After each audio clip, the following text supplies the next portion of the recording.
Ishaq from India, he says, what's the ruling on narrating or reading a hadith by the meaning and not by the actual words? It's an issue of dispute.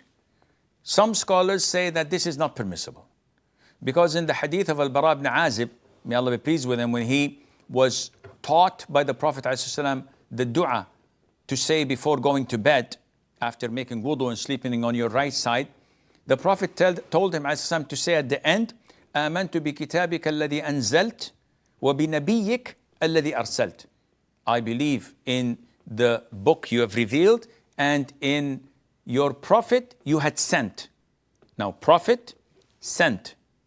So Bara ibn Azib repeated the whole dua, but at the end he said, وَبِرَسُولِكَ الَّذِي أَرْسَلْتَ. I believe in the book that you have revealed and by the messenger you had sent. Because sent is more associated to messengers. So the Prophet corrected him and said to him, no, by the and in the Prophet you had sent, not the messenger. Which led some scholars to say, we have to stop exactly at the specific word that was used in the hadith and we cannot mention it by the meaning.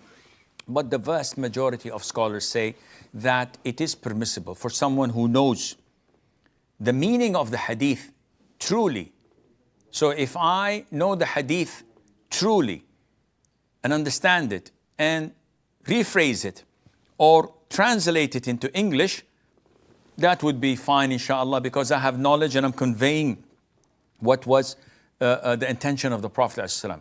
Sometimes, and this was, and I told this so many times, in America I was reading a hadith that was translated by one of the imams there. And this is the best that the imam could do, but this is wrong. The hadith of the 7 who are martyred other than those who die on the battlefield. Among them, the word is al-mat'un.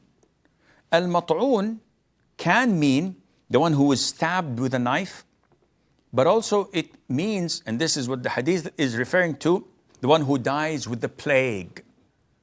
So the gentleman translated it to the one who was stabbed. Imagine me reading this hadith, not knowing any better. Someone comes to mug me with a knife and he says, give me a wallet or I'll stab you and kill you. He said, no, go ahead, stab me. I'd like to die as a martyr. This is not true. Well, this is what he translated to. So saying it with the meaning is permissible if you know the meaning. Rashid from